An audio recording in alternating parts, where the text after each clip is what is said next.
Practice listening to your intuition, your inner voice. Ask questions. Be curious. See what you see, hear what you hear. Anyone who can read should read this book. For some reason, I ended up laughing a lot. There's so much to unpack from this book. Shut yourself in a room with a ceiling or in a clearing under the sky. Do your art.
There, I'm back. I promised I would tell you about the books I've been reading while I'm here studying in Italy. And yes, we have a lot of books by Montessori that we have to read, but every now and then I need a break from those. So I've been reading a couple of other books that I really enjoy and I think you would learn from too, and are also good for your personal growth. So I'll be quoting some of these to share with you. The first one is Kafka's Metamorphosis. This version also has other short stories in it. For some reason, I ended up laughing a lot from this story. But yes, the genre is called absurdism. So it was absurd. I'm sure if you love reading, you already know what happens in this story. Basically, Franz Kafka's style is that he makes it seem like you're in a nightmarish world and there are things that happen that are so absurd it doesn't really make sense. Essentially, the main character here turns into a cockroach and it becomes a dilemma of identity, expectations, alienation from society. Yeah, you get it. Clarice Lispector, Imitation of the Rose. First of all, look at that cover, it's so pretty.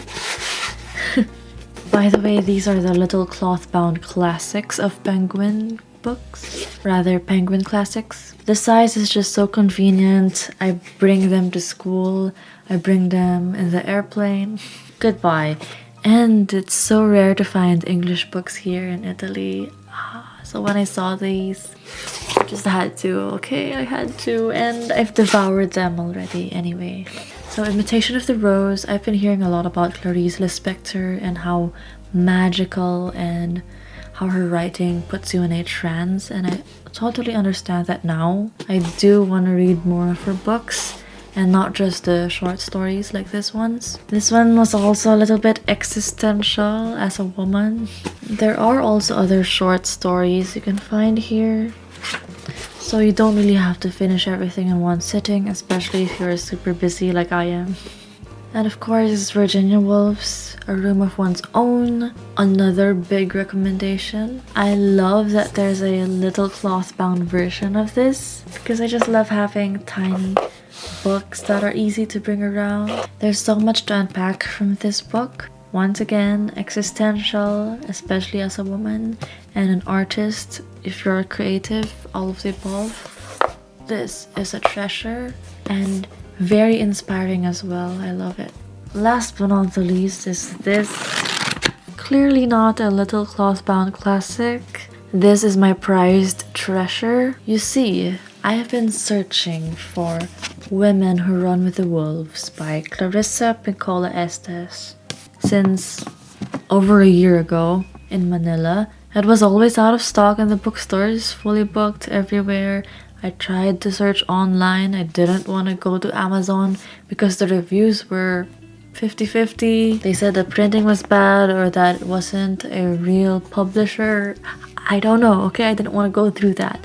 So I tried to look for this book here in Italy, and of course they only had it in the Italian version. And my knowledge of Italian is not enough to fully enjoy this work of art, so out of my desperation, I asked one of my classmates who was so kind. She frequently flies back home to the UK because she's from there. I asked, just in case she passes by a bookstore, if she can check them out and if they have this book available. It doesn't matter what cover, it doesn't matter if it's soft bound, hard bound, a small version, a big version. Please, just if you find it, I'll pay you back. And she did find it. And it was so sweet of her to do that. In return, I gave her a postcard from Madrid. It kind of looks like this one. It's also by Hoya. And she loved it so much. So yeah, we did an equivalent exchange.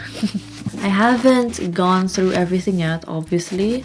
But in such a short time, I've already devoured and underlined so many things already. So I'm gonna share with you some of my favorite insights. The great work before us is to learn to understand what around and about us and what is within us must live and what must die.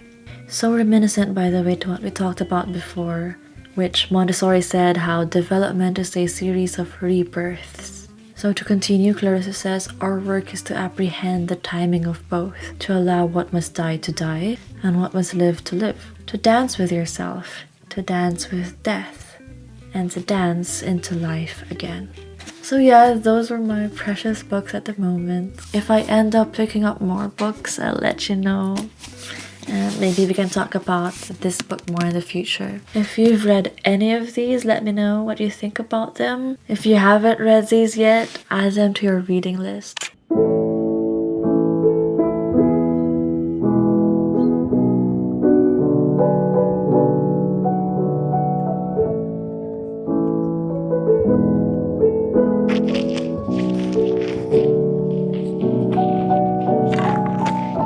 Hello there, it's Magnolia Pixie. I'm back in my spot in the park.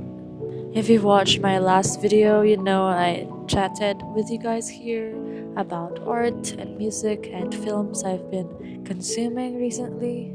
Today I made a separate video about books because I realized while I was editing it's too long. And I wanted to dive deeper into a specific book that I really enjoyed. This book over here, Women Who Run with the Wolves, attacked me. A couple of chapters have been really resonating with me personally, but I also think that they can inspire you and empower you.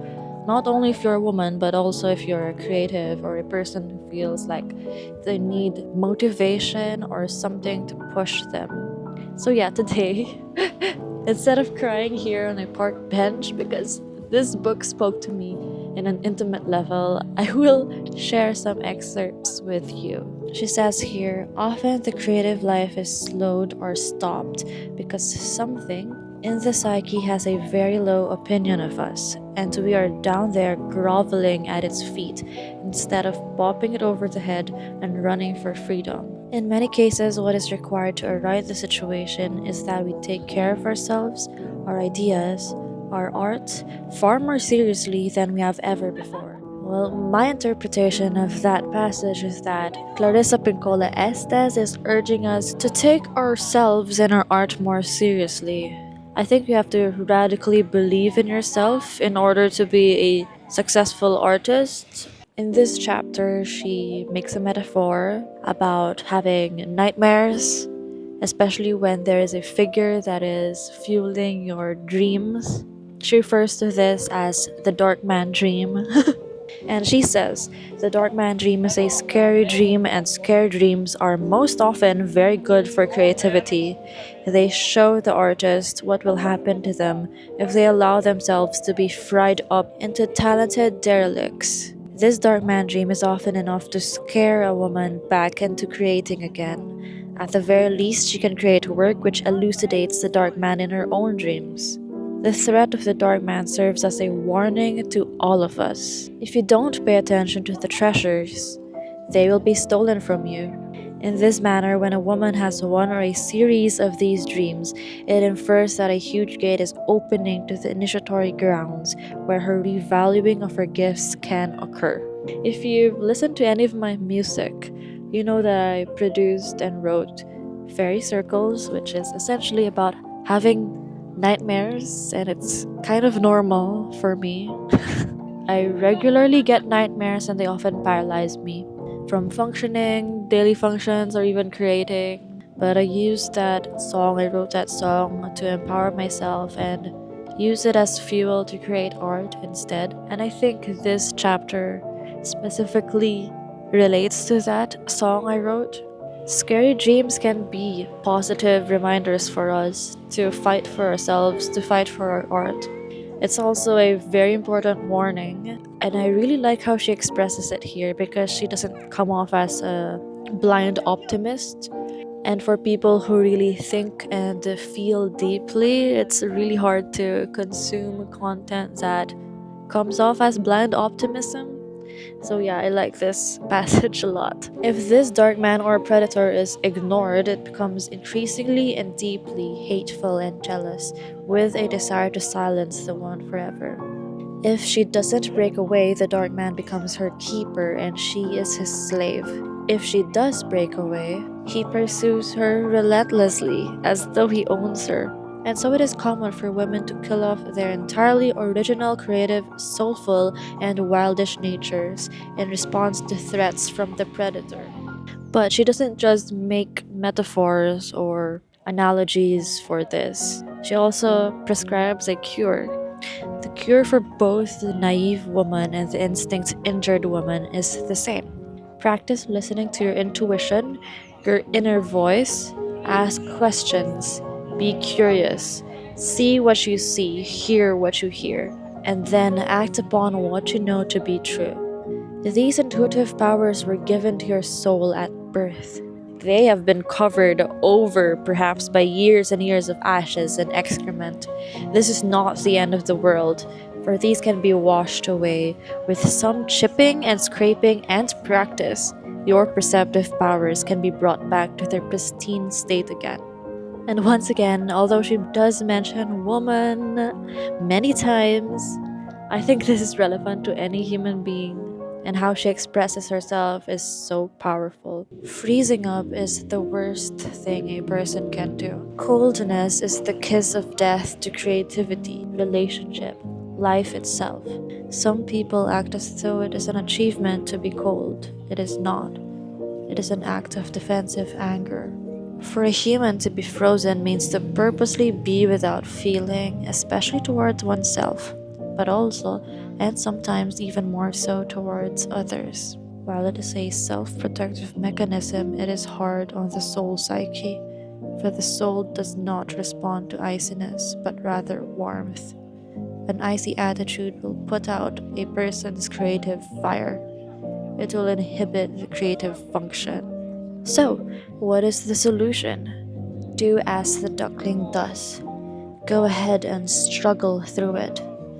Pick up the pen already and put it to the page and stop whining. Right.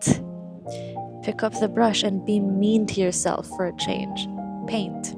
Dancers, put on the loose chemise. Tie the ribbons in your hair at your waist or on your ankles and tell the body to take it from there.